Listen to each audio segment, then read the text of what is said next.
kelas kita adalah datang tepat waktu. Jadi ada 5 keyakinan kelas yang sudah kita buat dan kita sepakati. Kita ucapkan kembali 5 keyakinan kelas kita. 1.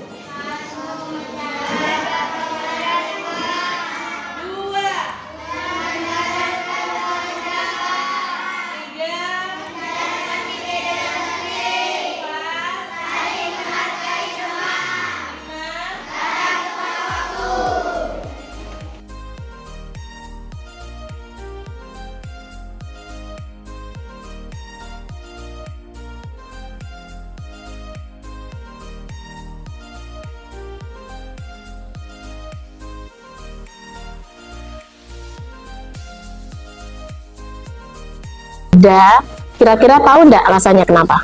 Ya, saya tahu, Bu. Karena saya tidak mengerjakan PR 3 kali berturut-turut.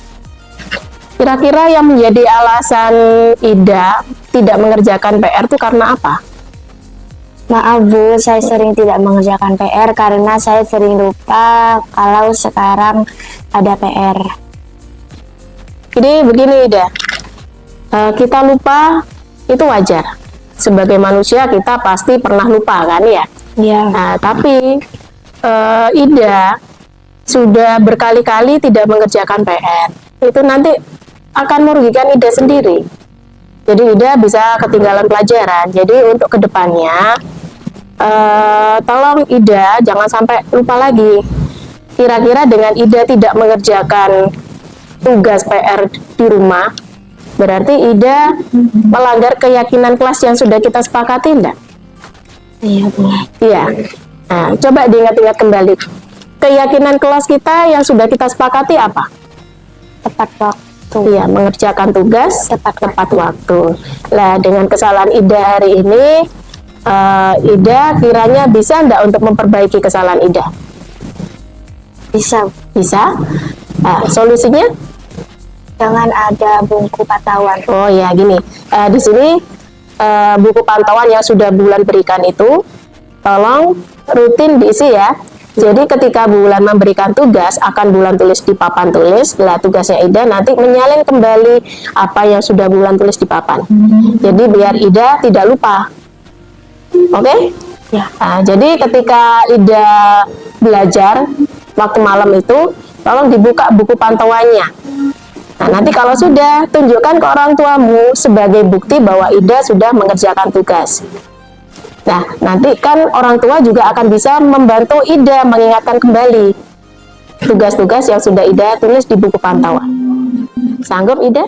Sanggup. Sepakat? Nah, jadi Ida untuk kedepannya yakin bisa kan? Bisa, melaksanakan tugas, mengerjakan PR, tidak lupa lagi? Iya. Nah, bisa ya. Jadi tolong Ida lebih tanggung jawab lagi untuk mengerjakan tugas yang sudah Bulan berikan ke Ida. Oke, Ida? Ya, Bu. Kalau sudah tidak ada yang dipermasalahkan lagi oleh Ida, sudah tidak menjadi beban lagi bagi Ida, Ida bisa meninggalkan ruangan ini. Silakan lanjutkan pelajaran lagi di kelas ya. Saya, Bu. Iya, enggak apa-apa. Ya, Sudah. sah.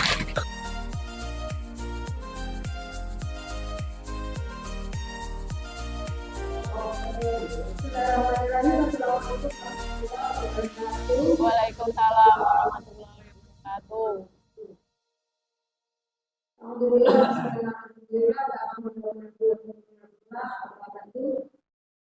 Yang saya hormati Bapak Kepala Sekolah dan juga teman-teman pada siang ini. Puji syukur alhamdulillah kita panjatkan Diseminasi penerapan budaya positif yang senantiasa selalu memberikan kenikmatan kepada kita sehingga kita bisa berkumpul di kelas di ruang kelas 3 ini dalam keadaan sehat walafiat. Salawat berserta salam semoga tetap tercurahkan dan baginda Nabi besar Nabi Muhammad SAW yang senantiasa selalu mengharapkan syafaat diseminasi penerapan budaya positif.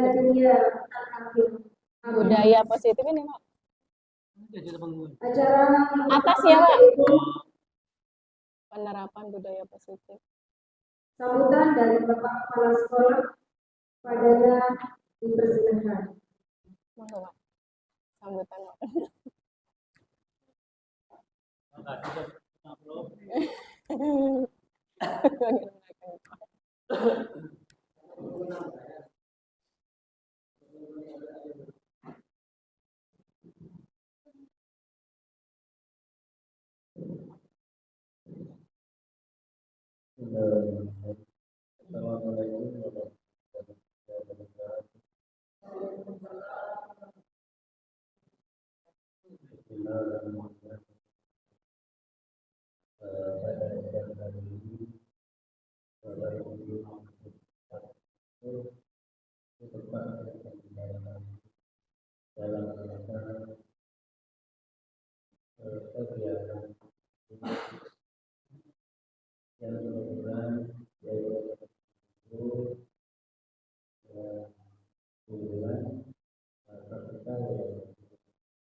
yang temanya pada penerapan di pintu angkatan kelas 2 oleh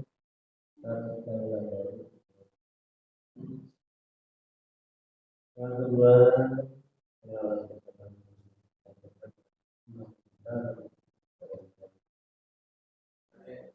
Bapak Ibu yang terhormati di dalam kegiatan hari siang untuk di Bapak Ibu kita tolong bulan dari mana yang dalamnya program atau tugas dari kita agar bersemuanya dalam apa yang seperti permintaan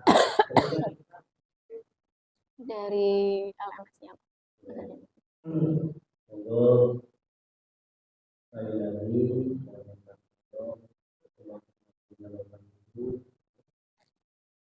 hari besok ada alhamdulillah kita mampu mendukung ya harus mau tidak harus kenapa? Karena Bapak Ibu nanti ini yang Pak dia pertama kata 9 kata 9 sudah selesai untuk berikutnya masih ada beberapa gerakan kemudian tarik dan penyimpanan ada program ini dan kita tidak pada program mengapa masalahnya itu pendidikan itu adalah dengan adanya IT seperti kita untuk semua harus bisa IT dan bisa maupun lewat yang penuh untuk masyarakat dan tidak hanya takut nanti kalau sudah hampir terakhir biaya itu seperti dulu ceritanya sertifikasi juga begitu dulu enak pakai untuk video itu berubah PBB dan betul-betul takutnya nanti PBB diwajibkan kemudian dibayar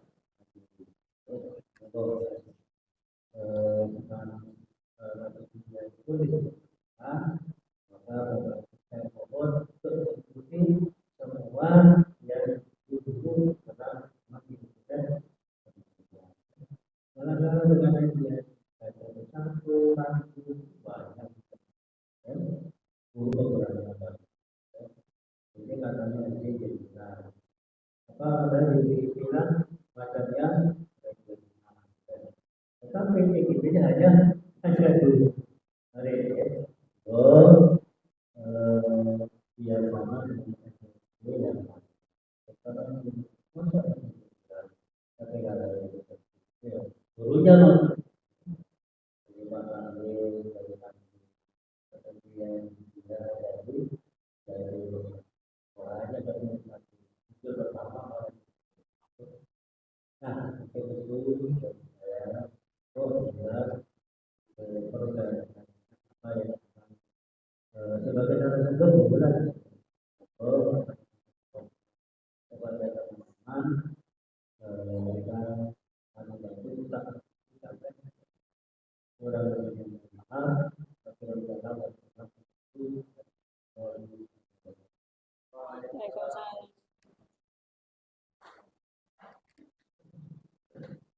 Terima kasih kepada kepala sekolah dan yang selalu memotivasi kita semua untuk menjadi dan insya Allah ke depannya ada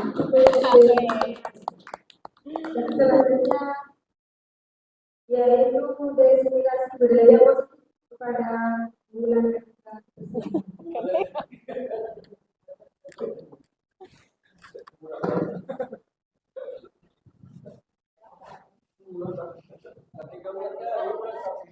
Assalamualaikum warahmatullahi wabarakatuh.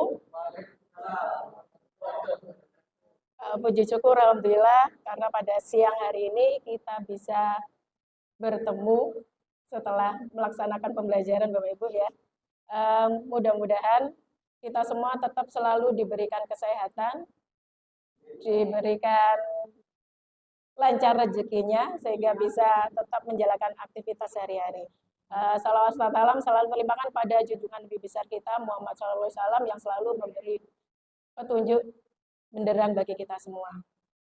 Bapak Ibu guru hebat yang saya hormati, pertama-tama saya ucapkan terima kasih yang tak terhingga atas kesediaan waktunya, merelakan waktunya di siang hari ini dalam acara diseminasi penerapan budaya positif sebagai salah satu tugas yang harus CGP penuhi.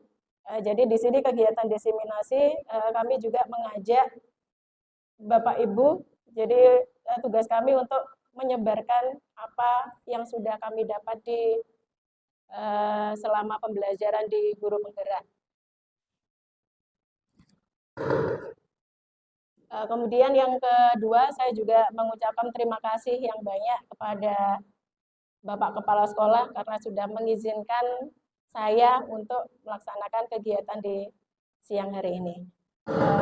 Bapak Ibu Guru hebat yang saya hormati, apa kabar hari ini?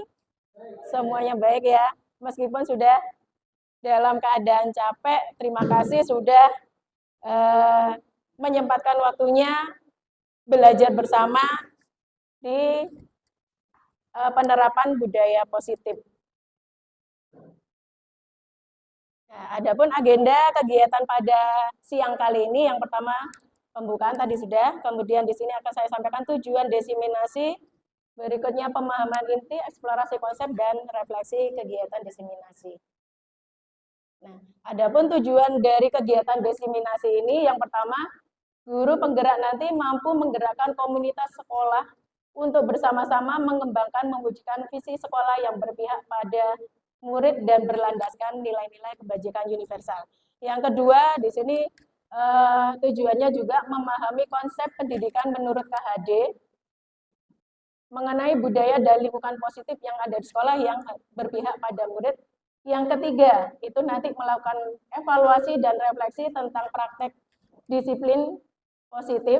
Kemudian yang keempat, memahami peran kita sebagai guru untuk membangun budaya positif dengan menerapkan konsep disiplin positif dalam berinteraksi dengan murid. Kemudian menerapkan strategi disiplin positif. Yang keenam, bersikap reflektif dan kritis terhadap budaya di sekolah dan senantiasa mengembangkan sesuai kebutuhan sosial dan emosional murid. Nah, namun sebelum diseminasi kita mulai, saya ingin mengajak Bapak Ibu untuk lebih semangat lagi mengikuti diseminasi. Kita break dulu Bapak Ibu ya. Jadi di sini saya punya angka ajaib. Kok seneng angka-angka bulan? Ya tidak apa-apa, sekalian untuk ngecek Bapak Ibu. Jadi kalau ke anak-anak kan kita biasa Bapak Ibu ya, belajar tentang main angka. Sekali-sekali Bapak Ibu guru yang bermain dengan angka ajaib. Siap Bapak Ibu ya? Nah, sekalian untuk mengasah. Nah, di sini saya punya bulan lahir, silakan. Bulan lahir Bapak Ibu dikalikan dengan 5. Bisa kan Bapak Ibu ya? Perkalian ingat ya? Oke. Sudah? Sudah? Yang kedua. Langkah yang kedua, silakan ditambah 17. Boleh pakai oret-oretan Bapak Ibu. Siap? Sudah? Sudah ketemu ya?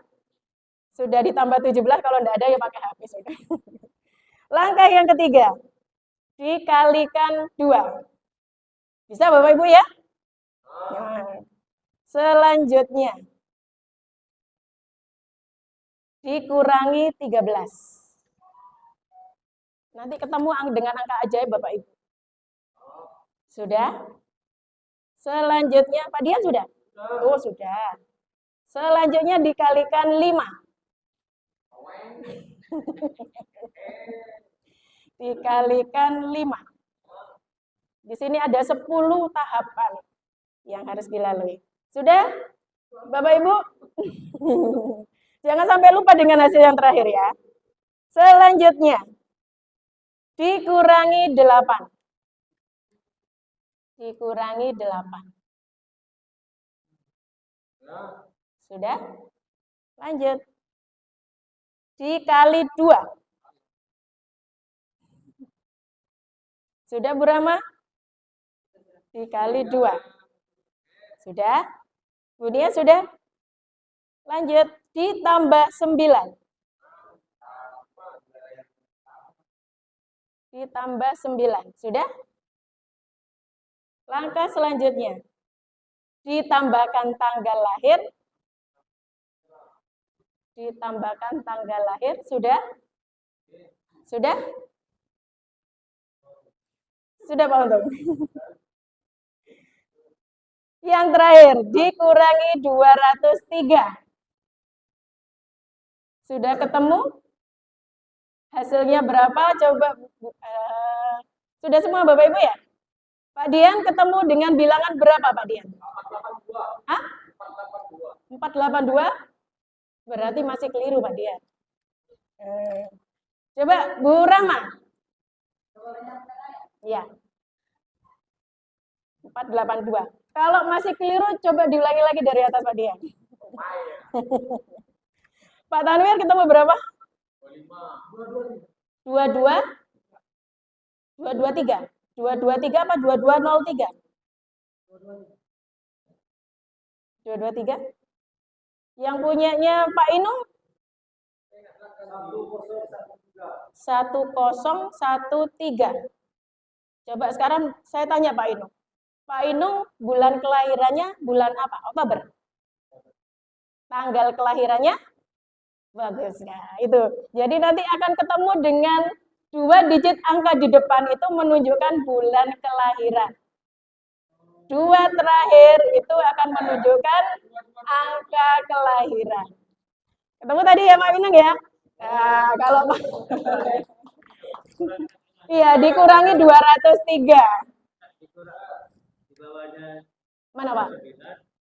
Ditambah 9, ditambah tanggal lahir, dikurangi 203. Jadi nanti, betul Pak ya? Nah, tepuk tangan untuk kita semua, berarti kita masih pintar menghitung Bapak Ibu ya. Oke, itu untuk ice breakingnya. Jadi nanti bisa ngutak-ngatik angka lagi dengan permainan angka yang lebih banyak lagi Bapak Ibu ya. Pak Dian menghitung lagi Pak Hidayat. Nah, kita masuk di tema kita hari ini yaitu budaya positif. Nah, namun sebelum ke budaya positif, di sini ada pertanyaan pemantik. Kira-kira Bapak Ibu setuju atau tidak setuju? Di sini hukuman dapat mendisiplinkan anak. Gimana Bapak Ibu? Tidak setuju. Alasannya kenapa Pak Tan? Iya. Tidak membuat efek jerah ya. Menimbulkan permasalahan baru. Ya. Ada sebagainya. Oke, luar biasa sekali. Ternyata dampak hukuman sampai seperti itu, Bapak Ibu ya. Kemudian di sini, pemberian hukuman dengan hal positif seperti membaca atau membersih halaman sekolah dapat meningkatkan disiplin anak. Gimana Bapak Ibu menurut pendapat jenengan? Pemberian hukuman dengan hal positif seperti membaca, apakah di situ membawa dampak yang baik Bapak Ibu? Kurang setuju. Alasannya Pak Dian? Karena masih berbunyi hukuman. Hukuman sepertinya bernilai negatif Bapak Ibu ya. Lanjut di yang ketiga. Memberi penghargaan dapat meningkatkan motivasi belajar anak. Bagaimana dengan kalau yang tadi itu konsepnya di menghukum. Tapi kalau yang ini memberikan penghargaan. Kurang setuju juga. Kenapa Pak Dian? Oh, ada iming-imingnya. Nah, jadi kebiasaan istilah ketergantungan Bapak Ibu ya. Nah, jadi pertanyaan tematik di sini setuju atau tidak setuju dari hukuman. Ternyata kita kurang setuju Bapak Ibu ya bahwa di situ hukuman itu dapat mendisiplinkan anak, begitu juga dengan penghargaan. Lanjut. Nah, dari topik yang akan dibahas ini itu nanti yang kami bahas itu adalah yang pertama mengenai disiplin positif, kemudian yang kedua ada teori kontrol, yang ketiga teori motivasi, kemudian 4 hukuman penghargaan restitusi, yang kelima kebutuhan dasar manusia, yang keenam posisi kontrol seorang guru, 7 pembuatan keyakinan sekolah atau kelas, yang kedelapan adalah penerapan segitiga restitusi. Itu kebetulan materi yang kami dapat di CGP dan kami ingin membagi seperti biasa membagi oleh-oleh. Jadi biar semua kebagian oleh-oleh dari kami Bapak Ibu ya. Kita belajar bersama, berdiskusi bersama mengenai ini. Nah, sekarang yang jadi pertanyaan. Bagaimana cara Bapak Ibu guru mewujudkan siswa yang berkarakter pelajar Pancasila? Masih ingat profil pelajar Pancasila Bapak Ibu ya? Yang pertama apa Bapak Ibu?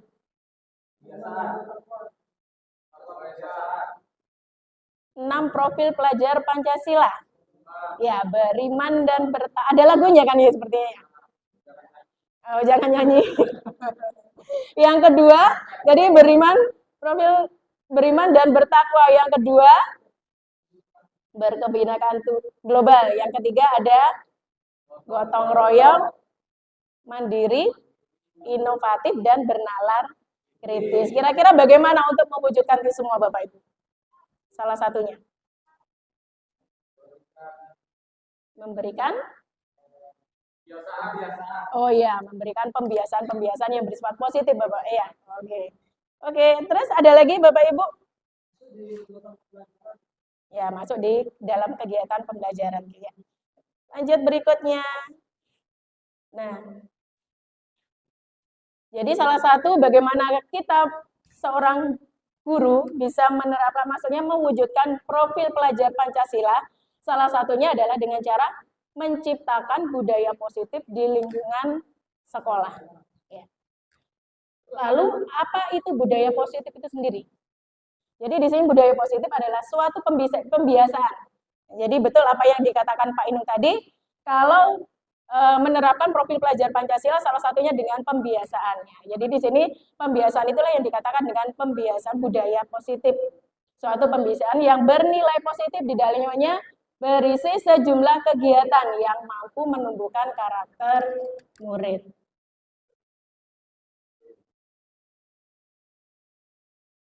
Nah, di sini. Adapun pengertian budaya positif menurut Ki Hajar Dewantara. Ki Hajar Dewantara ini kan terkenal dengan konsepnya merdeka belajar, Bapak Ibu ya. Nah, jadi istilah dari budaya positif sendiri untuk menurut KHD-nya, jadi sekolah itu diibaratkan sebagai tanah bercocok tanam. Jadi kita diistilahkan sebagai petaninya, Bapak Ibu. Sehingga guru harus mengusahakan sekolah menjadi lingkungan yang menyenangkan, menjaga dan melindungi murid dari hal-hal yang tidak baik. Jadi bagaimana kita mengolah tanah tersebut sehingga tanaman tersebut menjadi tanaman yang subur, baik dan berkembang seperti itu. Jadi diistilahkan seperti itu. Nah, di sini Disiplin positif itu hendaknya timbul dari motivasi yang diharapkan adalah motivasi dari luar apa dari dalam, Bapak Ibu? Dari dalam. Di sini istilahnya adalah motivasi internal atau intrinsik, di mana tujuannya itu seorang bisa menggali potensinya menuju kepada sebuah tujuan yang lebih dihargai dan dimaknai.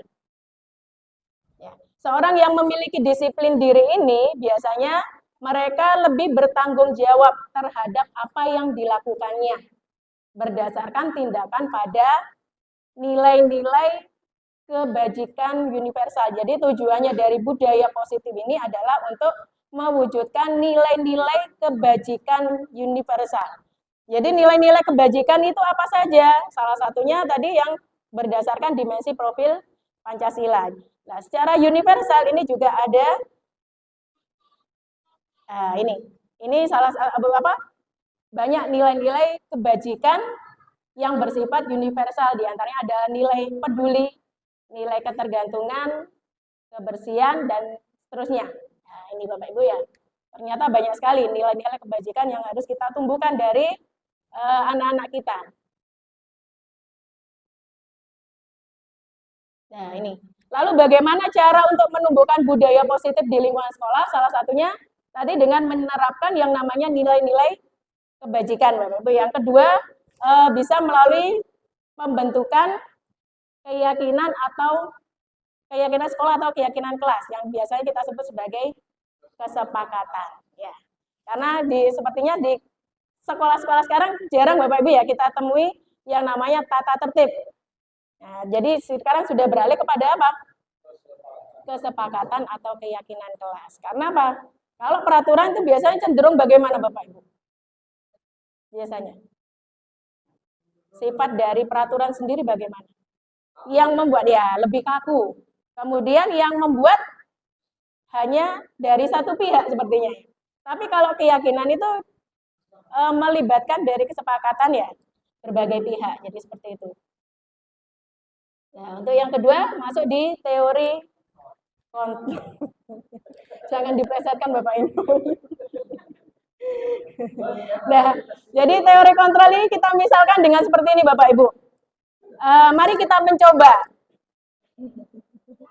Misalkan kalau Bapak Ibu punya, jadi kita bayangkan kita punya barang kesayangan dan berharga. Kemudian misalkan Pak Dian punya barang berharga, digenggam serat. Kemudian misalkan dari Pak Inung bagaimana caranya, upayanya untuk mengambil barang yang ada di Pak Dian itu? Caranya. Kan macam-macam Bapak Ibu ya. Ada yang dengan cara merayu, ada yang dengan cara mengancam, ada yang menyuap, atau juga bisa dengan memaksa. Nah, iya. Nah, kira-kira nanti Pak Dian berusaha untuk memberikannya enggak?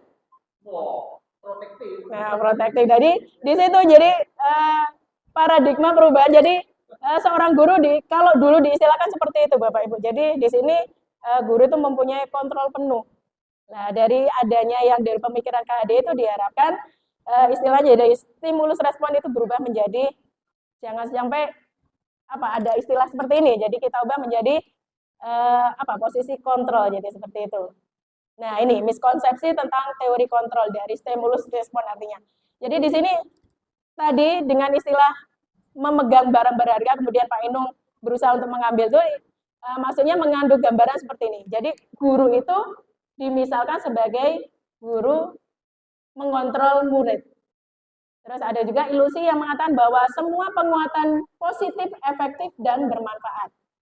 Yang ketiga, bahwa kritik dan membuat rasa bersalah itu nanti dampaknya akan mampu menguatkan karakter. Yang ketiga, biasanya ilusi bahwa orang dewasa itu berhak untuk memaksa. Nah, dari di sini mulai, tolong Bapak Ibu sudah mulai beralih, ya, jangan kembali ke konsep yang dulu-dulu. Jadi seperti itu harapannya. Nah, ini teori itu berasal dari teori kontrol yang dikemukakan oleh Dr. William Glasser. Mengatakan seperti itu.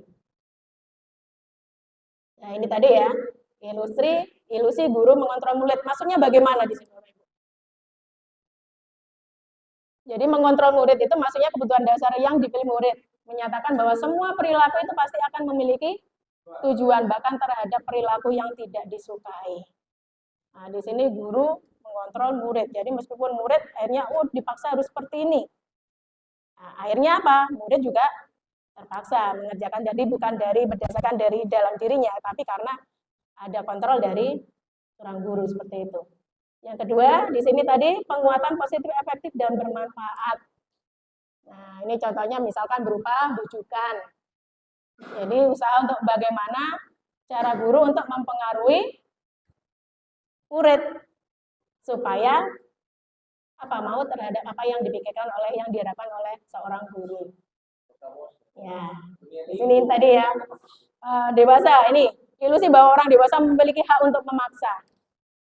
Sepertinya masih banyak seperti ini Bapak ya, termasuk saya. Jadi memang sekarang belajar, jadi berusaha belajar. Di sini orang dewasa kadang memiliki hak untuk memaksa. Kenapa kok dibilang seperti memaksa? Karena memaksa di sini memiliki istilahnya kita punya tanggung jawab untuk membuat murid-murid melakukan apa yang seperti kita inginkan. Jadi seperti itu. Nah, ini.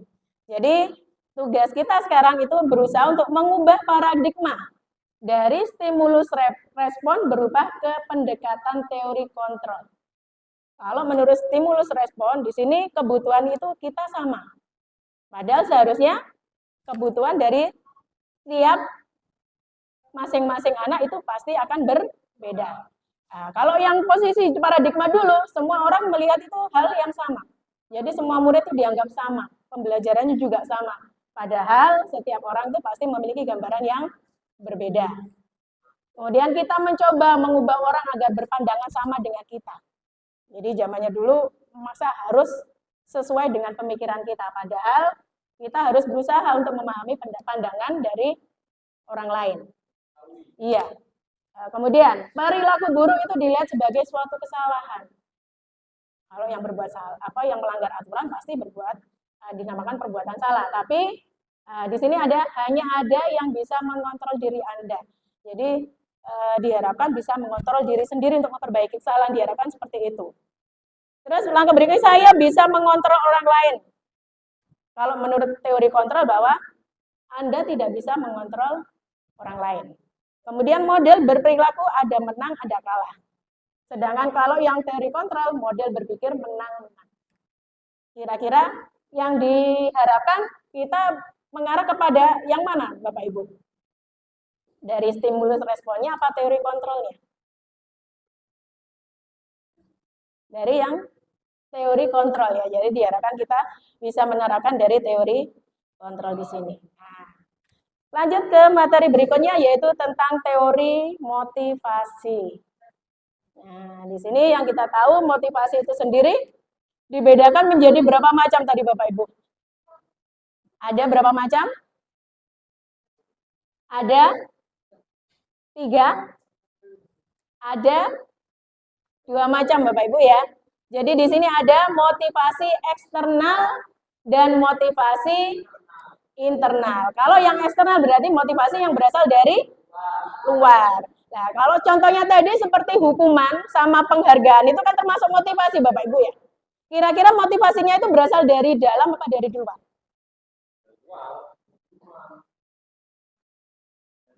Dari luar ya. Benar ya, dari luar. Jadi dari luar masih ya Pak, dari Bapak Ibu guru ya. Nah, di situ. Jadi motivasi internal seperti eksternal, di sini hukuman. Ini hukuman sebenarnya apa? Akhirnya kan siswa mau kan ya, menuruti apa yang diharapkan oleh guru. Kenapa?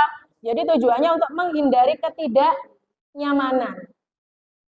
Akhirnya menurut apa yang dikatakan oleh Bapak Ibu guru. Jadi bukan berasal dari motivasi dari dirinya sendiri. Yang kedua ada motivasi eksternal, misalkan dengan tujuannya untuk mendapatkan imbalan atau penghargaan tadi. Jadi motivasi berupa penghargaan, kemudian hukuman itu berarti sudah masuk di motivasi yang mana Bapak Ibu? Eksternal, ya. Jadi untuk yang ketiga di sini ada motivasi internal dengan cara menghargai diri sendiri. Oh, berarti saya harus berusaha untuk menumbuhkan sikap disiplin. Nah, itu berarti dalam dirinya sendiri. Nah, seperti itu namanya motivasi internal yang diharapkan untuk sekarang ini dari anak didik kita itu apa Bapak Ibu? Jadi budaya positif itu berdasarkan motivasi yang ditimbulkan dari motivasi diharapkan dari mana? Dari diri sendiri, dari tumbuh dari dalam dirinya sendiri. Nah, ini tadi konsep merdeka menurut KHD. Merdeka itu artinya tidak hanya terlepas dari perintah. Jadi kalau merintah-perintah itu sebenarnya tidak boleh Bapak. Akan tetapi juga cakap buat memerintah diri sendiri. Jadi apa maksudnya? Merdeka itu tidak hanya terlepas dari perintah. Maksudnya apa? Ya. Mungkin Bapak Ibu yang bisa memberi tanggapan, maksud dari kalimat ini apa Bapak Ibu? Merdeka itu artinya tidak hanya terlepas dari kata perintah, tapi kita bisa lepas dari perintah. Tapi juga cakap untuk memerintah diri sendiri. Enggak Bapak Ibu. Istilah dari kalimat ini. Ya. Ya Pak Inung, suaranya biar keras Pak Inung.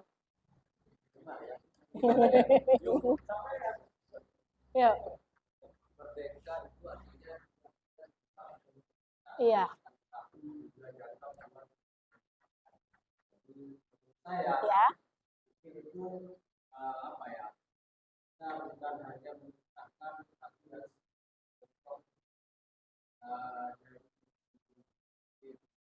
Ya. So.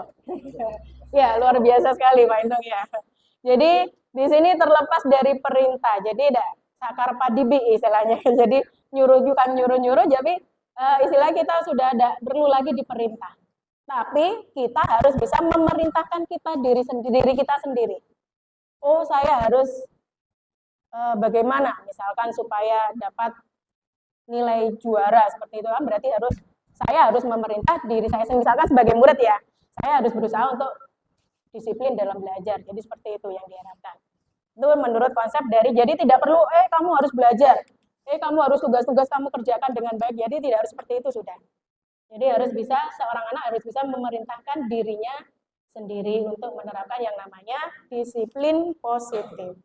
Kemudian di sini tadi sudah kita bahas sebentar Bapak Ibu ya mengenai hukuman penghargaan dengan restitusi. Bapak Ibu pernah mendengar istilah ini? Belum. Kalau hukuman penghargaan, insya Allah semuanya sudah paham Bapak Ibu ya. Yang ketiga di sini ada istilah restitusi. Apa itu Bapak Ibu? Apa itu? Ya, jadi gini. Di sini ada perbedaan Bapak Ibu sebenarnya ya. Dari ada hukuman, kemudian ada konsekuensi, ada restitusi. Nah, di sini tadi kalau hukuman sudah jelas. Hukuman itu bersifat tidak rencana atau tiba-tiba. Murid tidak tahu apa yang terjadi dan tidak dilibatkan. Nah, biasanya hukuman ini bersifat satu arah. Guru memberi, murid menerima. Jadi seperti itu. Jadi hanya satu pihak istilahnya. Kemudian di sini konsekuensi. Konsekuensi itu biasanya berdasarkan kesepakatan. Bersifat terencana atau sudah disepakati, sudah dibahas dan disetujui oleh guru lain. Itu konsekuensi. Berarti masih mending mana hukuman sama konsekuensi? Konsekuensi ya. Jadi konsekuensi ini masih istilahnya positif ya. Kalau hukuman ini negatif. Kemudian ada lagi yang namanya restitusi. Jadi konsekuensi ini misalnya seperti ini Bapak Ibu.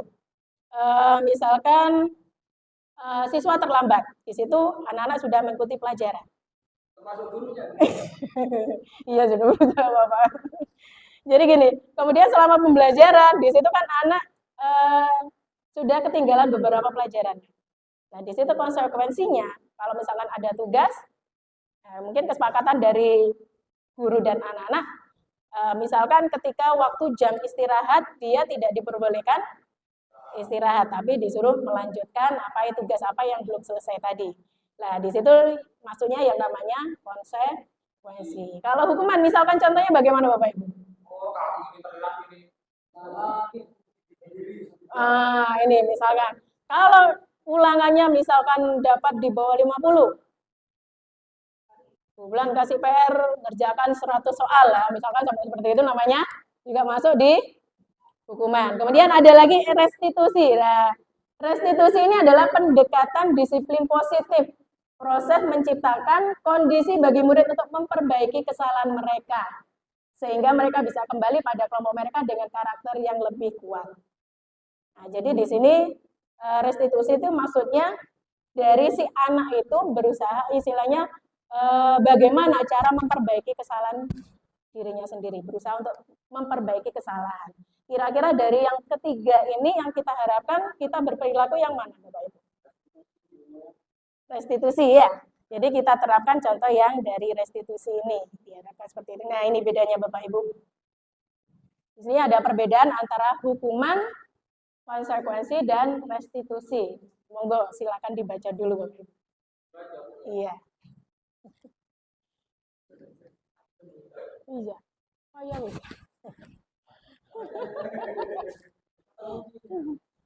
Oh ya maaf. Ini kalau hukuman itu hukuman cenderung pada sesuatu yang menyakitkan. Nah, dampaknya biasanya apa? Murid akan merasa tersakiti. Kemudian dampak ke belakangnya takutnya malah timbul yang namanya perilaku pasif atau agresif meningkat. Nah, jadi timbul rasa dendam dari si anak itu. Itu dampak dari adanya sebuah hukuman. Jadi sistem tidak akan berjalan bila murid tidak takut. Jadi dampak negatif juga gitu. Kemudian konsekuensi itu berarti sesuatu yang akan terjadi bila melakukan apa. Seperti itu. Kemudian murid atau anak dibuat tidak nyaman. Misalkan tadi dengan kembali ke masalah tadi, misalkan waktunya istirahat, tidak istirahat, kan akhirnya apa? Membuat siswa tidak nyaman. Itu dari dampak dari konsekuensi. Kemudian kalau konsekuensi itu butuh memerlukan monitoring dan supervisi terus-menerus dari guru. Jadi guru di sini tugasnya seperti pemantau, jadi memantau terus bagaimana perkembangan dari siswa tersebut. Nah, sedangkan restitusi ini merupakan sebuah pilihan Bapak Ibu. Jadi pilihan bagi anak sendiri bagaimana untuk menyelesaikan solusi kesalahan yang sudah anak lakukan seperti itu. Kemudian murid akan mendapatkan penguatan. Masalahnya bisa terpecahkan solusi dari dirinya sendiri. Yang berikutnya restitusi itu diharapkan murid belajar bertanggung jawab atas perilakunya. Nah, ini. Untuk berikutnya yaitu kebutuhan dasar manusia. Jadi ada 5 kebutuhan dasar manusia. Sebenarnya kalau siswa melanggar, kemudian melakukan hal-hal yang tidak sesuai, itu aslinya apa Bapak Ibu? Jadi karena kebutuhan dasar dari mereka ada yang tidak terpenuhi. Nah, sebelum ke situ coba dilihat kebutuhan dasar manusia itu sebenarnya ada berapa macam? Ada 5 macam itu kebutuhan. Nah, kita kan berusaha untuk memenuhi dari kebutuhan dasar anak-anak Bapak Ibu ya.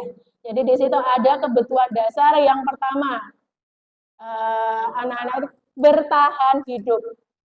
Jadi tujuannya untuk memenuhi kebutuhan bertahan hidup. Yang kedua ada penguasaan, ada kasih sayang dan rasa diterima. Kemudian kesenangan dan kebebasan. Nah, di sini. Tadi kebutuhan dasar berupa bertahan hidup itu apa yang dibutuhkan oleh seorang manusia? Nah, jadi makanan, jadi kemudian ada pakaian, tempat tinggal, keamanan, kesehatan. Jadi tujuannya untuk memenuhi kebutuhan dasar bertahan hidup. Nah, kemudian di sini ada kasih sayang dan rasa diterima. Salah satunya misalkan pengennya ia diterima, dipedulikan, berbagi, kerjasama, menjadi bagian dalam kelompok. Iya, kasih sayang. Yang ketiga, karena penguasaan. Nah, harga diri. Keinginan untuk dianggap, memimpin, berprestasi, diakui, dan didengar. Itu masuk di kebutuhan dasar penguasaan. Ya. Lanjut ada kebebasan. Di sini ada nilai mandiri, memiliki pilihan, mencoba hal yang baru, mampu mengendalikan arah dirinya. Itu masuk di kebutuhan dasar kebebasan. Berikutnya ada kesenangan. bermain, humor, antusiasme, kemudian ada tertawa. Jadi ada berapa kebutuhan dasar tadi Bapak Ibu? Ada 5. Yang pertama, bertahan hidup. Yang kedua, kasih sayang. Yang ketiga, penguasaan. Yang keempat, kebebasan. Ya. Jadi kalau misalkan ada seorang anak, misalkan ada perilaku anak seperti ini Bapak Ibu ya. Misalkan anak itu, misalkan ada seorang anak yang tiba-tiba merebut kotak bekal milik temannya. Nah, di situ kan ada termasuk perbuatan yang melanggar Bapak Ibu ya. Nah, di situ kira-kira apa yang menjadi alasan si anak tersebut? Kan macam-macam. Kalau misalkan karena di rumah mungkin ibunya jarang memasak, sehingga mungkin dia merasa lapar ketika istirahat, akhirnya ngambil ke makanan bekal temannya, berarti karena kebutuhan dasarnya apa yang tidak terpenuhi? Bertahan hidup, ya. Jadi seperti itu. Kemudian gini, ada juga kalau alasannya seperti ini, tadi masih tetap dengan masalah yang sama Bapak Ibu ya. Nah, tapi alasannya dia mengambil makan bekal milik temannya supaya tujuannya hanya ingin mendapat laporan biar dilaporkan kepada Bapak Ibu guru. Itu berarti rasa kasih sayang atau Karena apa Bapak Ibu? Nah, jadi kebutuhan dasarnya yang tidak terpenuhi bagian apa ya? Bagian kasih sayang diterima. Ya, betul lagi. Kemudian gini lagi Bapak Ibu. Masih tetap dengan masalah yang sama. Masih tetap dengan masalah yang sama. Jadi anak itu mengambil makan bekal milik temannya tidak hanya satu anak. Tapi dia bisa mengambil banyak bekal diambil milik teman-temannya. Nah, berarti dia kebutuhan dasarnya apa yang belum terpenuhi? Ingin berkuasa. Jadi seperti itu. Jadi sebenarnya anak-anak itu istilahnya berbuat sesuatu yang bukan semestinya, itu pasti ada sebabnya. Jadi karena kemungkinan dari ada kebutuhan dasar yang belum terpenuhi. Nah, jadi tugas di sinilah kita itu berusaha untuk memenuhi kebutuhan dasar dari siswa, utamanya dalam menciptakan pembelajaran yang sesuai dengan kebutuhan siswa. Itu harapannya seperti itu. Nah, kembali di sini. Untuk berikutnya yaitu di 5 posisi kontrol guru. Mari kita di sini sebenarnya di materi ini yang mulai terus terang Bapak Ibu ya, dari materi ini saya terus terang istilah apa ya? Dari sini agak terenyuh. Terenyuhnya bagaimana? Merasa bersalah sekali Bapak Ibu ya. Jadi selama menjadi guru ini di sini saya akhirnya tahu dengan posisi saya. Nah, di sini apa sih Bapak Ibu 5 posisi kontrol guru di?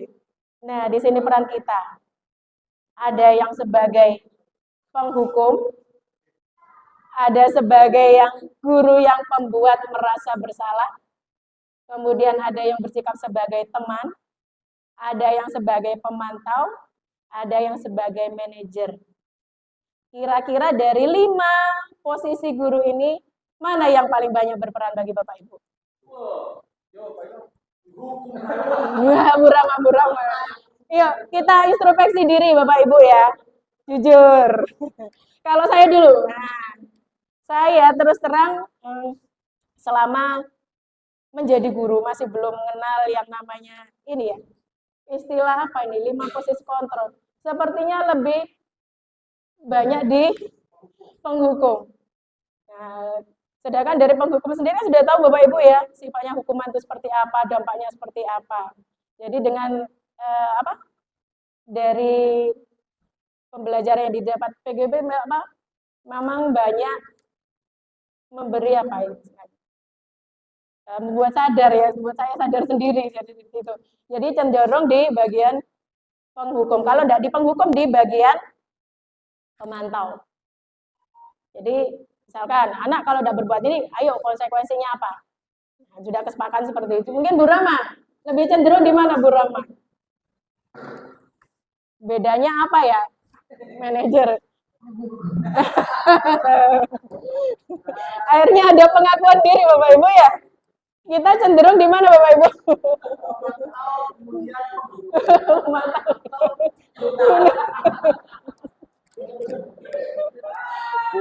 Mungkin dari Pak Tamir, monggo Pak Tarwin. Saya ingin dengar pendapatnya Pak Tarwin. Iya. Kalau saya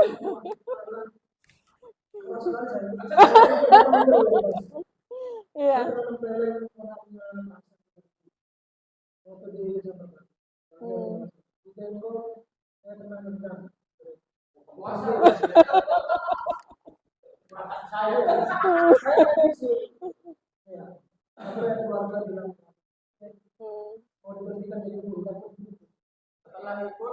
Setelah ikut PGP, hmm?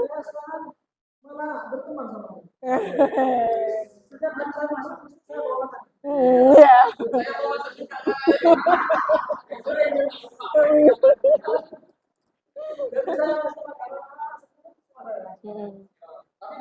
Tapi tidak boleh Pak, itu dibisikat teman.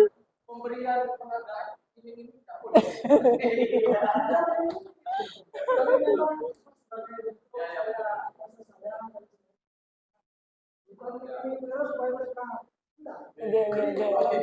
Ya, betul. Macam-macam Ya. Apresiasi juga. Mereka kan saya bawa gitar, mereka nyanyi. Penyanyi. Betul. Ya. Luar biasa ya. Berarti ada dampak yang lebih baik ya dari mengikuti yang namanya grup penggerak. Ya, di sini. Yuk, nah ini. Tadi yang Bapak Ibu mungkin tergolong dari penghukum. Jadi masuk di kategori penghukum. Nah, di sini penghukum. Seorang penghukum itu bisa menggunakan hukuman fisik maupun verbal. Kalau fisik itu biasanya yang melibatkan apa Bapak Ibu? Tindakan. Nah, berupa tindakan. Tapi kalau verbal, hukuman verbal kan bisa berupa kata-kata. Ya, di sini. Nah, biasanya dari tipe-tipe penghukum ini di sini ada kalimat-kalimat tertentu Bapak Ibu ya. Jadi kita bisa mengkategorikan seorang guru bagaimana bersikap dalam menangani siswa yang sedang bermasalah. Di sini sudah kelihatan dari kalimatnya. Misalkan kamu selalu saja salah. Patuhi aturan saya. Nah, ini berarti tipe guru yang masuk tipe penghukum. Nah, biasanya dari penghukum ini ternyata membawa dampak yang kurang baik juga. Apa dampaknya Bapak Ibu? Nah, di sini kemungkinan murid itu bisa timbul perasaan marah, dendam, atau bisa juga bersifat agresif.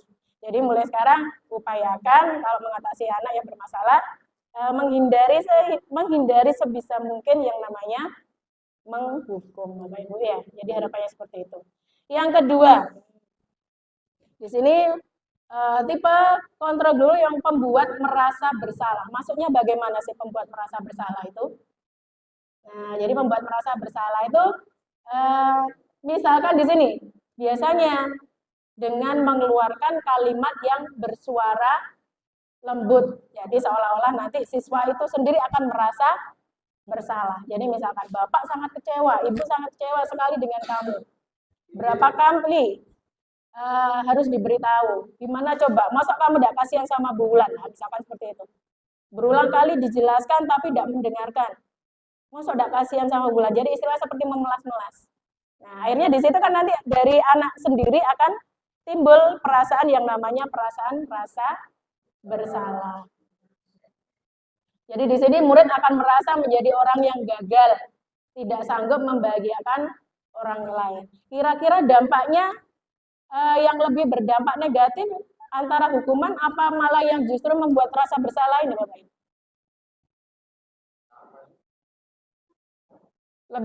Lebih nemen yang mana dampaknya? Ya. Bunia. Ini Bunia. Monggo. Ayo. Ya. Pak Joko, monggo Pak Joko. Ya. Kira-kira dampaknya lebih yang mana yang tetap bisa buat negatif?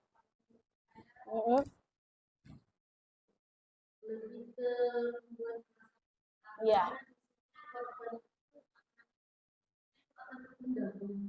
Nggak bisa dilepaskan, di los ya. Ya, betul betul. Berhasil level 2. Hmm. Nah, betul betul sekali.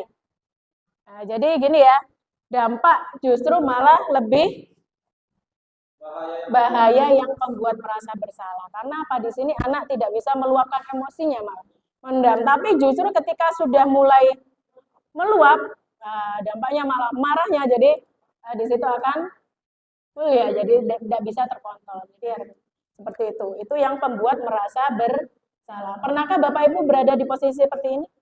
Pernah juga. Begitu juga dengan saya, Bapak Ibu. Jadi pernah juga merasakan seperti itu. Penghukum juga pernah ya, Bapak Ibu ya.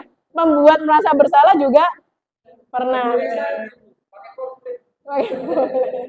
Yang ketiga, ini tadi seperti yang dicontohkan oleh Pak Tanwir ya. Posisi kontrol sebagai teman. Kira-kira ini sesuai enggak Bapak Ibu? Kalau sesuainya sesuai. Nah, itu. Kadang gini ya, kalau posisi teman, biasanya di sini anak-anak seperti ngentengkan.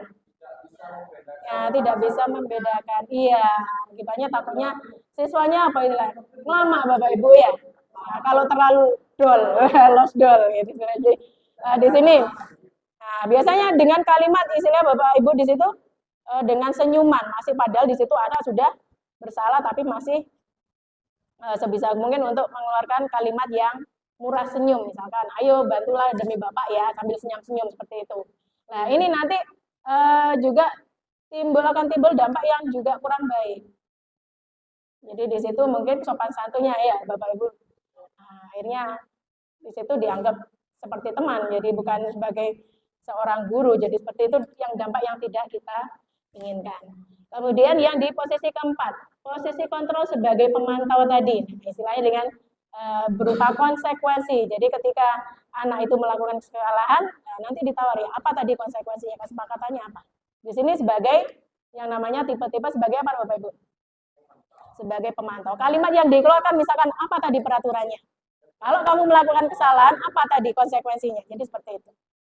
Nah, berarti tipe-tipe ini masuk di tipe posisi kontrol sebagai pemantau. Yang terakhir di sini ada posisi kontrol sebagai manajer. Nah, ini sebagai manajer itu maksudnya bagaimana? Posisi manajer ini di mana guru itu berbuat sesuatu bersama dengan murid. Mempersilakan murid mempertanggungjawabkan perilakunya. Mendukung murid agar dapat menemukan solusi atas permasalahannya sendiri. Ini berasal dari dalam sendiri. Nah, jadi murid itu nanti diajak untuk menganalisis kebutuhan dirinya maupun kebutuhan orang lain. Nah, di situ nanti anak-anak diajak Bapak Ibu untuk berkolaborasi bagaimana memperbaiki kesalahannya. Jadi dengan kalimatnya biasanya gini, apa kita yakini? Kesepakatan apa yang sudah kita buat? Seperti itu. Nah, ini yang kita harapkan dari 5 posisi kontrol itu, seorang guru lebih bagus di mana Bapak Ibu? Yang diharapkan dari sekarang di manajer. Jadi jangan lagi Bapak Ibu guru yang namanya menghukum. Nah, kemudian di posisi yang kedua apa tadi? Posisi yang kedua pembuat merasa bersalah. Yang ketiga sebagai teman. Yang keempat sebagai sebagai pemantau. Yang kelima sebagai manajer. Nah, di sini. Nanti tujuannya itu pada akhirnya akan menciptakan lingkungan yang positif, nyaman, dan aman. Ya, jadi harapannya seperti itu. Nah, lalu bagaimana supaya untuk menghindari perbuatan-perbuatan yang istilahnya tidak sesuai dengan apa istilahnya? Sesuai dengan apa? Perbuatan-perbuatan yang supaya tidak melanggar, anak itu diajak untuk membuat yang namanya pembuatan keyakinan kelas untuk meminimalisir kesalahan-kesalahan dari siswa biar tidak terjadi lagi. dengan salah satunya adalah dengan pembuatan keyakinan kelas. Bapak Ibu sudah punya keyakinan kelas semuanya Bapak Ibu ya? Sudah dibentuk berapa? Ada keyakinan kelas? Pak Dian ada? Ada. Biasanya cirinya bagaimana anak Bapak Ibu? Disepakati. Coba saya pengen berbagi cerita dengan Bapak Ibu bagaimana proses pembuatan keyakinan kelas yang sudah pernah buat. Ibu ini? Belum? Pak Tanwir? Ada Pak ya? Keyakinan kelas? Yang sudah ada? Monggo Pak Tanwir. Prosesnya untuk terbentuk keyakinan kelas, jadi kok bisa keyakinan kelas itu apa kita yang menentukan? Atau bagaimana, seperti mana Pak Tanwir?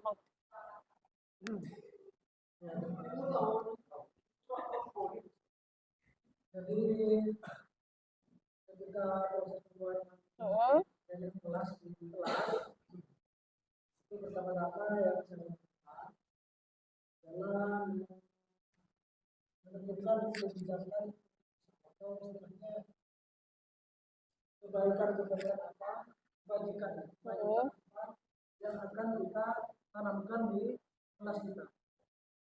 Jadi kebajikan universal itu yang dimaksud yang lintas ras, suku, agama, semua agama itu sepakat bahwa itu baik. Seperti misalkan jujur, itu kan semua agama menerima kalau kejujuran itu adalah kebaikan. Jadi sikap jujur itu pertama. Nah, untuk supaya jujur, apa yang harus dilakukan? Tindakannya apa? Ya, betul. Nah, itu yang kita buat kesepakatannya dulu. Nah, nanti dibuat sebuah kalimat positif. Kalimat positif ya, betul. Kalau kalimat negatif kan misalkan tidak mencuri, nah itu kan negatif walaupun tujuannya untuk jujur, tapi itu belum syarat. Jadi biasanya kita membuat kalimat yang positif, yaitu apa namanya? Apabila menemukan uang di kelas, segera dilaporkan kepada bapak. Nah, jadi itu adalah kata positif, kalimat yang positif. Makanya kalimatnya begitu. Itu nanti akan disusun menjadi kesepakatan. Betul. Ada 5, jadi tidak usah banyak-banyak. Nah, jadi tidak perlu banyak-banyak. Itu juga yang saya kan ada jujur, tanggung jawab. Betul. Untuk supaya tanggung jawab, apa yang harus dilakukan? Apa misalnya? Nah, di situ dibuat anak-anak nanti di situ untuk menyampaikan sendiri. Sehingga di sini tidak ada hal yang saya paksakan, bukan dari saya sebagai guru yang tapi anak-anak sendiri yang membuat kesepakatan itu. Ya, betul. Sehingga dalam prosesnya alhamdulillah berjalan dengan baik. Anak-anak sekarang di kelas saya itu kalau menemukan sampah otomatis tanpa disuruh sudah sadar diri Pak ya. Itu juga masih mungkin itu. Iya. Betul sekali Pak Tanwir ya, luar biasa Pak Tanwir. Beri tepuk tangan dulu untuk Pak Tanwir. Sudah. Ya, memang jadi seperti itu Bapak Ibu. Jadi keyakinan kelas, bagaimana cara kita membuat keyakinan kelas dulu dengan melihat dulu nilai-nilai kebajikan apa yang akan kita tumbuhkan kepada anak-anak. Jadi di situ butuh kolaborasi. Jadi bukan dari kita yang menentukan, tapi dari kedua belah pihak. Jadi dari guru dengan anak-anak mau diajak menginginkan kelas seperti apa. Jadi diajak seperti itu. Kemudian dari di sini biasanya pembentukan keyakinan sekolah atau kelas itu biasanya bersifat abstrak, bukan konkret. Kalau peraturan kan jelas kan Bapak Ibu ya, konkret sudah. Kemudian biasanya berupa pernyataan-pernyataan universal. Jadi universal jadi bersifat umum. Jadi seperti itu. Kemudian kalimatnya juga harus berbentuk kalimat bentuk positif. Nah, jadi seperti benar apa yang dikatakan oleh Pak Tanwir, misalkan tidak boleh membuang sampah sembarangan. Nah, lebih kalau diubah menjadi kalimat positif, baiknya gimana Bapak? Iya, buanglah sampah pada tempatnya. Ya. Tidak. Kemudian ada kata dilarang membuang sampah. Seperti itu akan lebih baik kalau diubah menjadi kalimat positif. Membuang sampah pada tempatnya. Terus ada lihat, tidak boleh bertengkar, Bu. Nah, sebetulnya itu dia diajak anak-anak untuk mengubah dari kalimat negatif itu menjadi bagaimana kira-kira? Tidak boleh bertengkar. Stop bullying. Ayo, lebih cocoknya gimana Bapak Ibu? Tidak boleh bertengkar. Kita ganti dengan kalimat apa? Nah, boleh menjaga kerukunan atau saling menyayangi, saling menghormati, seperti itu Bapak Ibu. Dan nanti kalimat keyakinan tidak usah terlalu banyak Bapak Ibu, cukup 3 sampai 7 pernyataan saja. Jadi biar istilahnya melekat pada siswa, jadi anak-anak ingat. Seperti itu. Jadi kalau misalkan di situ anak-anak sudah mulai gleyot istilahnya berbuat yang tidak kita inginkan, nanti kembalikan lagi. Coba keyakinan yang sudah kita sepakati apa? Di awal seperti itu. Tuh, harapannya seperti itu. Kemudian diterapkan di lingkungan tersebut. Jadi butuh kolaborasi bersama. Jadi bukan satu pihak saja yang membuat keyakinan, tapi dari yang bersangkutan itu diajak bersama-sama. Nah, di sini ada tadi penerapan segitiga restitusi. Jadi dari keyakinan kelas misalkan kalau ada anak yang berbuat kesalahan, nah, kita berusaha jangan lagi memakai yang upayanya yang diharapkan itu kita bisa menerapkan pakai yang posisi kontrol yang mana tadi Bapak Ibu? Penghukum, pembuat merasa bersalah, manajer. Ya, kita berusaha manajer. Di posisi manajer salah satunya dengan menggunakan pendekatan yaitu segitiga restitusi. Apa maksudnya segitiga restitusi, Bu? Nah, ini. Kelihatan Bapak Ibu? Kelihatan ya. Nah, jadi di sini ada 3 tahapan yang namanya segitiga restitusi. Yang pertama yaitu menstabilkan identitas. Yang kedua, validasi tindakan yang salah. Yang ketiga, menanyakan keyakinan. Nah, kita mulai dari menstabilkan identitas. Misalkan, di situ biasanya dari kalimat-kalimat itu sudah bisa kita gunakan. Misalkan di sini ya, anak di situ kesalahannya adalah sering tidak mengerjakan PR, bahkan sampai berturut-turut. Nah, di situ apakah nanti siswa langsung dihukum, Bapak Ibu? Harapannya kan kita tidak menginginkan seperti itu. Kalau hukuman karena hanya sifatnya sementara kan, akhirnya diulangi ya. Jadi di situ kita di PGB kita berusaha untuk menerapkan yang namanya restitusi. Nah, jadi dengan cara bagaimana saya memanggil anak tersebut, kemudian saya tanyai di situ di proses menstabilkan identitas. Jadi kenapa ditanyai? Kenapa kok tidak mengerjakan PR? Alasannya apa? Karena apa? Tadi kan istilahnya kenapa kok tidak berbuat sesuai yang semestinya? Berarti karena ada kebutuhan dasar yang belum terpenuhi lagi di situ. Nah, kita tanya, jadi jangan ujuk-ujuk langsung kita vonis, oh kamu salah, enggak. Pasti ada alasannya di situ. Jadi ditanyai, kenapa kok tidak mengerjakan PR? Nah, kemarin saya sudah menerapkan yang namanya restitusi ya. Gitu alasannya karena sering lupa. Kemudian lupa kalau ada pas ada tugas itu. Jadi ditanyai lah seperti itu. Nanti kita istilahnya apa? Kalau bahasa Jawa ngedem-ngedem no arek biar enggak emosi atau misalkan kecewa, merasa bersalah. Jadi kita ngomong dengan kalimat seperti ini. Wajar, setiap orang pasti punya salah. Jadi bilangkan seperti itu kepada anak. Bulan juga pernah lupa, hanya si Atok yang berbuat salah. Jadi wajar, kita berbuat salah wajar. Jadi itu masuk di kamu bukan satu-satunya yang pernah melakukan kesalahan. Bulan juga pernah melakukan kesalahan.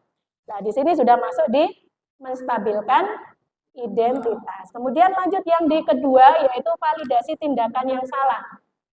Nah, di situ nanti kita tanyain lagi. Kamu tentunya punya alasan mengapa melakukan itu. Jadi kalimat seperti itu masuk di validasi kesalahan. Bulan tahu kamu tidak mengerjakan PN pasti ada alasannya. Kira-kira karena apa? Adakah cara yang efektif untuk mendapatkan apa yang kamu butuhkan? Nah, seperti itu sudah masuk yang validasi tindakan yang salah. Masuk di tahapan yang ketiga itu yaitu dengan menanyakan keyakinan. Menanyakan keyakinan itu biasanya kita tanyakan kembali. Keyakinan apa? Coba diingat-ingat kembali. Keyakinan kesepakatan kelas apa yang sudah kita tentukan dari awal. Oh, misalkan harus mengerjakan tugas tepat waktu, Bu. Jadi itu dikembalikan lagi ke anak-anak. Diingatkan kembali. Kemudian di sini apa? Kamu ingin menjadi orang yang seperti apa? Biasanya bisa seperti itu. Dari kalimat-kalimat pada menanyakan keyakinan. Nah, kiranya kamu bisa enggak untuk memperbaiki kesalahanmu supaya kamu tidak mengulangi kesalahan yang sama. Jadi anak di situ diberikan tawaran sendiri, solusi sendiri. Oh, saya harus bagaimana? Jadi misalkan salah satunya guru juga bisa berkolaborasi dengan siswa tersebut, berupaya untuk memecahkan masalah bersama-sama, boleh. Misalkan, oh gini, kemarin kan Bu Wulan sudah membuat yang namanya buku pantauan belajar. Nah, itu tolong diisi, supaya kamu enggak lupa. Kalau sudah mengerjakan, nanti tunjukkan ke orang tuamu, nanti orang tua kan bisa mengingatkan. Jadi itu kan termasuk solusi. Nah, jadi anak-anak diberikan solusi sendiri. Oh iya, berarti saya harus rutin mengisi buku pantauan. Jadi ada kesadaran dari dalam siswa sendiri itu untuk memperbaiki kesalahan. Nah, jadi diharapkan seperti itu Bapak Ibu. Jadi di posisi manajer kita berusaha untuk menerapkan yang namanya segitiga restitusi. Kiranya bisa Bapak Ibu menerapkan yang namanya posisi kita sudah beralih di posisi manajer. Berusaha Bapak Ibu ya. Nah, kenapa? Karena restitusi itu tidak hanya 1 kali, 2 kali bisa berhasil Bapak Ibu. Jadi memang butuh kesabaran tersendiri ya. Saya sendiri juga begitu Bapak Ibu. Sudah diberitahu, akhirnya sampai berapa kali namanya karena apa? Restitusi tidak berhasil hanya dalam 1 kali. Jadi bisa berulang-ulang. Jadi upaya kita bagaimana kesabaran kita untuk menangani anak-anak Bapak Ibu ya. Jadi tumbuhkan disiplin positif pada diri dalam anak tersebut dan upayanya harus berasal dari motivasi internal. Jadi diharapkan seperti itu. Nah, ini tadi menstabilkan identitas Bapak Ibu. Biasanya kalimatnya ada berbuat salah itu manusiawi. Tadi sudah Bapak Ibu ya. Nih, masuk di menstabilkan identitas. Kemudian validasi kebutuhan. Nah, ciri-ciri kalimatnya seperti itu nanti yang kita istilahnya sama seperti kayak bimbingan konseling itu Bapak Ibu ya. Tuh, kamu bisa melakukan hal yang lebih buruk tetapi kamu tidak melakukannya kan. Bisa dibaca sendiri Bapak Ibu ya. Untuk yang ketiga ini tadi menanyakan keyakinan. Apa nilai-nilai yang sudah kita sepakati? Upaya apa yang bisa kamu lakukan untuk memperbaiki kesalahanmu? Jadi biasanya kalimatnya seperti itu. Nah, ini salah satu budaya positif yang sudah saya terapkan Bapak Ibu ya. Nah, ini berbagi praktik baik. Kemudian di situ ada proses menyusun keyakinan kelas. Nah, di sini ini budaya positif menerapkan segitiga restitusi. Yang ini saya panggil anak-anak. Kemudian di sini ada pembelajaran yang lebih melihat sesuai kebutuhan anak. Mewujudkan pembelajaran yang nyaman bagi siswa. Nah, sekarang sudah selesai Bapak Ibu. Nah, ini sudah selesai materi kita. Dari yang ini, terima kasih Bapak Ibu sudah istilahnya menyediakan waktu berbagi, berbelajar bersama ya. Saya tujuannya di sini juga ingin menyampaikan apa yang saya dapat, jadi kita nanti sama-sama berbagi, belajar bersama Bapak Ibu ya. Sebelum saya akhiri, Bapak Ibu, kira-kira dari refleksi kegiatan hari ini, kiranya yang bisa kita dapat dari kita belajar bersama apa Bapak Ibu? Dari kegiatan ini. Dari tadi yang pertama kita sudah mengenal yang namanya apa Bapak Ibu? Disiplin positif. Kemudian yang kedua, ada teori kontrol, ada motivasi, kemudian ada hukuman, penghargaan Bapak Ibu. Kemudian apa lagi? Posisi kontrol ya. Kemudian penerapan segitiga restitusi. Apa Pak Inung? Bapak Inung? Refleksi dari kegiatan ini. Ya, untuk bagi Pak Inung sendiri ya, juga teman-teman yang lain. Ini menurut saya refleksi satu kita bisa paham dan tahu beberapa kesalahan yang selama kita lakukan itu ternyata kurang benar. Nah, yang tadinya kita sistem hukuman, sistem eh, memantau, ya mungkin setelah kita benar-benar melakukan apa ini dia pemaparan tadi, saya sudah sedikit paham bagaimana cara mendidik anak itu dengan tidak memberi hukuman atau memberi sebuah imbalan lah. Saja mungkin dari saya. Mungkin yang saya tanyakan Iya. satu tadi, kalau untuk olahraga gimana? Soalnya Kenapa Pak Ino? olahraga itu anak-anak saya terapkan untuk mendapatkan sebuah penghargaan. Kan ya, semua effort harus apa? Juara satu, juara dua kan sebuah penghargaan atau mengharapkan imbalan. Kalau tadi kan kurang setuju lah kalau kita menerapkan sebuah kepada anak untuk membiasakan sebuah mengharapkan sebuah imbalan atau penghargaan. Iya. Yang kedua, saya biasa senyum sama anak-anak, tapi karena saya gini, hei, nah tadi katanya ibu, kita harus tersenyum kepada anak, tidak harus memberi apa marah-marah kayak atau dengan kata-kata yang keras, kita harus memberi senyuman. Nah, tapi tangan saya gini, hei, kembalikan, nah, ya, apa itu kurang benar, setengah-setengah.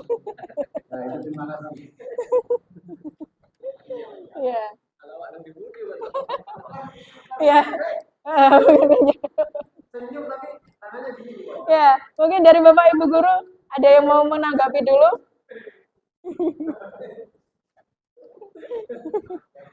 Ya, Pak Dian biar bersuara dulu. Saya juga sepakat sama apa yang sudah disampaikan. Mungkin begitu. Kalau untuk kelas, saya kira memang penting lah untuk menerapkan positif, posisi kontrol dulu. Iya. Ketika eksekusi. Jujur aja saya selama ini merasa sama. Sebelum mengikuti kegiatan itu memang di kelas saya sudah berusaha maksimal. Cuman memang ada hal yang apa namanya semua sudah dilakukan komplit pokoknya. Tapi setelah melihat ini juga memiliki gambaran bahwa sebagai teman pun walaupun kita merasa katanya Pak itu tadi senyum tapi tangannya gini, itu juga salah karena nanti kepada si anak pun akan ramah. Lalu sesuatu Pak itu mungkin di olahraga ya sama aja seperti kelas. Kita juga harus menerapkan yang namanya disiplin positif. Jadi anak itu apalagi mereka belajar itu betul-betul harus menerapkan dengan sadar diri, bukan lagi dengan metode lama, bukan lagi dengan gaya lama. Karena pembelajaran poin O sekarang memang ditekankan seperti itu. Jadi untuk Pak itu mungkin di olahraga kalau masih satu kali, dua kali itu belum terbiasa. Tapi insya Allah saya pun sendiri juga selalu belajar untuk mengubah diri terutama untuk memenuhi kebutuhan dan murid. Tidak ada yang sempurna, tapi alangkah jeleknya kita, alangkah buruknya kita kalau kita tidak mau berubah menjadi lebih baik dalam memenuhi kebutuhan dasar. Karena saat ini kita sudah digaji oleh negara, mungkin itu Ya.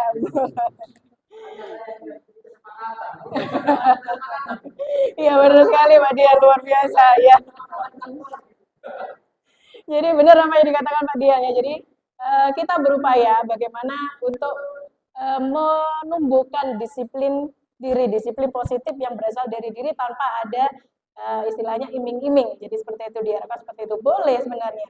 Penghargaan memang itu dijadikan sebagai apresiasi, tapi ya tidak terus-terusan Bapak. Jadi seperti itu. Jadi setidaknya memang harus timbul dari dirinya sendiri untuk berbuat yang terbaik. Jadi seperti itu. Mungkin sudah cukup Bapak Ibu ya pertemuan kali ini, mudah-mudahan bermanfaat. Dari saya pribadi mohon maaf yang sebesar-besarnya mungkin sudah istilahnya mengganggu waktu istirahat jenengan Bapak Ibu. Jadi mudah-mudahan apa yang kita dapat hari ini bisa bermanfaat ke depannya, utamanya dalam mewujudkan anak-anak kita yang berprofil Pancasila seperti itu. Kurang lebihnya sekali lagi mohon maaf dan saya akhiri. Wassalamualaikum warahmatullahi wabarakatuh. Terima kasih Bapak Ibu. Saya kembalikan lagi ke Bu Rama.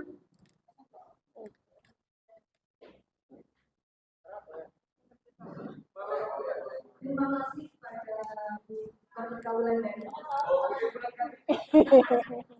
sangat luar biasa.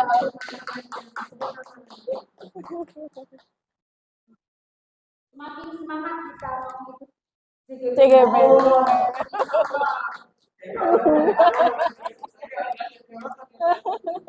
Sebelum mengakhiri acara, saya ucapkan terima kasih kepada teman-teman yang telah hadir di siang ini. Dan yang terakhir yaitu membaca doa kepada Ustaz Joko, kami mengucapkan